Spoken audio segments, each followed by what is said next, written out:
Hi friends, welcome to Sharji media. நான் உங்கள் ஷர்ஜி. இன்றைக்கி நாம் பார்க்க போகிற டாபிக் என்னென்னா, கர்ப்பத்தின் 7வது மாதத்தில் உங்கள் உடம்பில் ஏற்படுற மாற்றங்கள். இந்த மாதத்துலேருந்து நீங்கள் என்னென்ன உணவுகள் சாப்பிடணும், என்னென்ன உணவுகள் சாப்பிடக்கூடாது, குழந்தையின் வளர்ச்சி பற்றி பார்க்கலாம். இந்த 7வது மாதத்தில் உங்கள் உடலில் ஏற்படுற மாற்றம் என்னென்னா, சிலருக்கு உடல் சூடு அதிகமாக இருக்கும், மலச்சிக்கல் ஏற்படும். அந்த டைம் நிறைய தண்ணி குடித்தா இந்த ப்ராப்ளம் சரியாயிரும். சிலருக்கு அடி வயிற்றில் வலி இருக்கும், தலைவலி, இடுப்பு வலி, மூட்டு வலி, கால் வலி, வயிற்றில் அரிப்பு ஏற்படும். கருப்பை வளர்ந்து வர டைமில் உடலில் ஏற்படுற அழுத்தத்தினால தான் இது மாதிரி வலிகள் வருது. குழந்தை வளர்ந்துட்டே வர்றதுனால மூச்சு முட்டுதல் வரும். ஸோ சிலருக்கு நைட் டைம் தூங்க கஷ்டமாக இருக்கும். மாதம் ஆக ஆக உடல் எடை கூடுறதுனால தான் கால் வலி வருது. உடற்பயிற்சி, நடைப்பயிற்சி செய்தால் சிலருக்கு இந்த வலிகள் குறைய வாய்ப்பு இருக்குது. உங்களுக்கு ப்ளீட் ஆனாலோ ரொம்ப ஸ்டொமக் பெயின் இருந்தாலோ கண்டிப்பாக டாக்டர்கிட்ட செக் பண்ணுங்கள். சிலருக்கு 7வது மாதத்துலேயே டெலிவரி பெயின் வரும். ஸோ நல்ல ஊட்டச்சத்து நிறைஞ்ச உணவுகள் சாப்பிடுங்க. அப்போ தான் குழந்தை ரொம்ப ஆரோக்கியமாக இருக்கும். நீங்கள் நைட் 8 மணி நேரம் கண்டிப்பாக ரெஸ்ட் எடுக்கணும். ஸோ மார்னிங் மேக்ஸிமம் தூங்காமல் இருக்க பாருங்கள். பட் டயர்டாக இருக்கிற டைம் கண்டிப்பாக ரெஸ்ட் எடுங்க. நைட் தூங்குறதுக்கு 1 hour முன்னாடியே சாப்பிடுங்க. சாப்பிட்டுட்டு உடனே தூங்காதீங்க. டெய்லி காலையில் அப்புறம் சாயந்தரம் அரை மணி நேரம் நடைப்பயிற்சி செய்யுங்க. இறுக்கமான ஆடைகள் போடாதீங்க. மேக்ஸிமம் காட்டன் ஆடைகள் போட பாருங்கள். இந்த மாதத்தில் உங்களுக்கு ஒரு ஸ்கேன் எடுப்பாங்க. இந்த மாதத்தில் உங்களுக்கு ஹீமோக்ளோபின் லெவல் குறைய வாய்ப்பு இருக்குது. உங்கள் உடலில் இருக்கிற சத்து குழந்தைக்கு போகிறதுனால தான் இப்படி ஆகுது. ஸோ டெய்லி நிறைய ஃப்ரூட்ஸ் சாப்பிடுங்க, சத்தான உணவுகள் சாப்பிடுங்க, கஷ்டமான வேலை செய்யாதீங்க, கனமான பொருள் தூக்காதீங்க, சின்ன சின்ன வேலைகளை செய்யுங்க, ரொம்ப நேரம் உட்கார்ந்துருக்காதீங்க, நடைப்பயிற்சி செய்யுங்க. புகைப்பிடிக்கிறவங்க, மது குடிக்கிறவங்க பக்கத்துல எல்லாம் இருக்காதீங்க. அது உங்கள் குழந்தையோட ஹெல்த்தை பாதிக்கும்.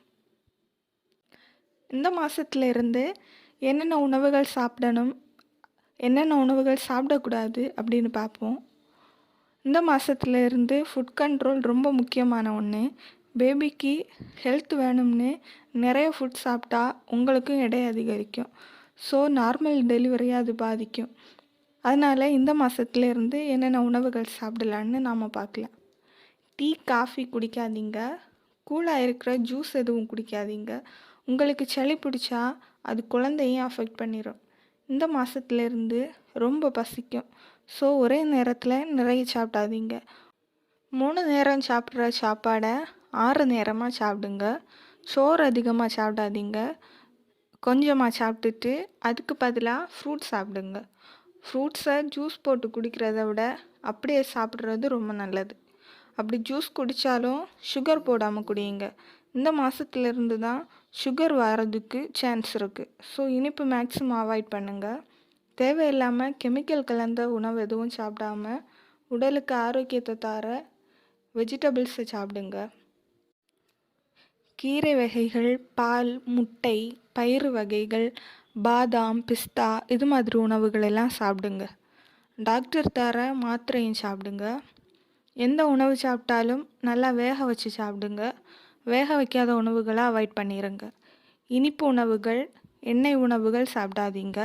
இது உங்கள் உடல் எடை அதிகரிக்க காரணமாக இருக்கும். அசைவ உணவு சாப்பிட்றத கம்மி பண்ணுங்க. ரொம்ப சாப்பிடாதீங்க, கொஞ்சமாக சாப்பிடுங்க. இப்போ குழந்தையோட வளர்ச்சியை பற்றி பார்ப்போம்.